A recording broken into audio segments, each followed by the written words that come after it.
তো এই দেখো, সমস্ত কিছু কেটে এক জায়গায় গুছিয়ে রেখেছি। আর এইটা হচ্ছে আলু, ডোম ডোম করে কেটেছি। আর শীতের দিনে নতুন আলু তো ভালোই লাগে। আর এটা ছিল বিনস, বিনসটাও একদম কচি ছিল। আর এখানে কিছুটা আমি বিট কেটে নিয়েছিলাম, কিছুটা বলতে দুটো মাঝারি সাইজের।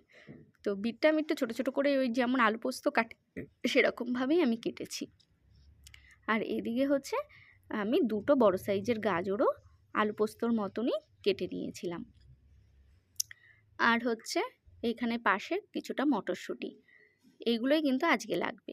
এবার তেলের মধ্যে আলুটা আমি দিয়ে দিলাম, দিয়ে এবার হচ্ছে আলুটা একটু ভাজবো।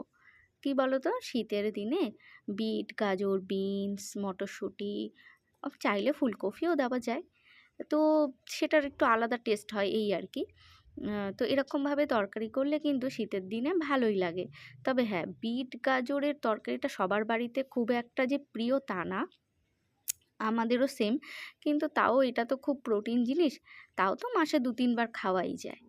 তো যাই হোক, তো এই ভেবেই আজকেও আমি এই বিট গাজরের তরকারিটা ভাবছি যে না, একটু রসিয়ে কষিয়ে একটু অন্যরকমভাবে বানাই, দেখি কেমন লাগে।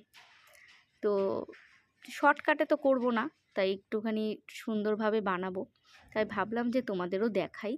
আলুটা প্রথমে একটুখানি যেই একটু ভাজা ভাজা হয়ে গেছে, দিয়ে দিলাম বিট। এবার বিটটা যখন আর একটু ভাজা ভাজা হয়ে গেল, তারপরে আমি এবার দিয়ে দেবো গাজর। তো গাজরটা দেওয়ার পরে এইবার হচ্ছে একটু ভালো করে নেড়ে চেড়ে নেব, একটু লবণ দিয়ে। আচ্ছা, লবণ দিয়ে এবার সুন্দর করে নেড়ে চেড়ে তারপরে আমি অনেকটাই পরে সুন্দর যখন ভাজা ভাজা একটু হয়ে আসবে, তখন আমি দেব বিনস। এইবার হচ্ছে সুন্দর করে আর একটু নাড়বো চাড়বো, মানে ওই ধরো 4-5 মিনিট, তারপরে এই ভাজাটাকে নামিয়ে দেব। নামিয়ে দিয়ে তারপরে হচ্ছে আমি মশলা করে সম্বার দেব। অ্যাকচুয়ালি কি জানো তো, এই বিট গাজরের তরকারিটা আমি সবসময়ই পেঁয়াজ, রসুন, আদা ছাড়া শুধু জিরে গুঁড়ো দিয়ে, টমেটো দিয়ে করেছি। তো এরকমভাবে আমি করিনি, কিন্তু আজকে আমি এরকমভাবে করলাম। অ্যাকচুয়ালি বিট গাজরের তরকারিটা দেখবে কেউই খুব একটা ভালোবাসে না, তো ওই জন্য ভাবলাম যে একটু রসিয়ে কষিয়ে করি, তাতে যদি একটু ভালো লাগে, এই আর কি। তো তার জন্যই একটু সুন্দর করে করা। তো এইবার হচ্ছে নামিয়ে তো নিয়েছি, এবার কালো জিরে ফোড়ন দিয়ে দিলাম তেলে। আর এখানে হচ্ছে কিছুটা পেঁয়াজ কুচি, সেটা এবার তেলে নেড়ে নেব। আচ্ছা, এবার তোমাদের বলি যে আমি কি কি মশলাটা আজকে দেব, সেটা তোমাদের বলি। মশলার মধ্যে অল্প একটু পেঁয়াজ বাটা, 2-3 কোয়া রসুন বাটা, আর 1 চিমটে আদা বাটা, যেটা আমি একসঙ্গে বেটে রেখেছি দুটো পাকা কাঁচা লঙ্কা দিয়ে। তো এই দেখো, সুন্দর একটা ভাজা হয়েই গেছে। তো এবার হচ্ছে জানো আমি কি ভুল করেছি, মশলাটা আমি দিয়ে ফেলেছি যে যেটা তোমাদের বললাম এইমাত্র সেটাই দিয়ে ফেলেছি। সঙ্গে 1 চামচ আমি দিয়েছিলাম জিরে গুঁড়ো, আর 1 চামচ হলুদ গুঁড়ো। আর এই জায়গাটা আমি স্কিপ করে ফেলেছিলাম ভুল করে। অ্যাকচুয়ালি আমি একটু অন্য জায়গায় গেছি আর ভুলেই গেছি যে আমি এটাতে ক্যামেরাটা অন করে দেখাইনি, এটা আমার মানে ভুল হয়ে গেছে। তো যাই হোক, আর একটু তো মিষ্টি দিতেই হয়, তো একটু মিষ্টিও আমি দিয়েছিলাম। আর এইবার হচ্ছে আমি দিয়ে দিলাম ভেজে রাখা সবজিগুলো, এবার দিয়ে নাড়িয়ে চাড়িয়ে কষিয়ে নেব। আর পাশে তো বসিয়ে দিয়েছিলাম গরম জল।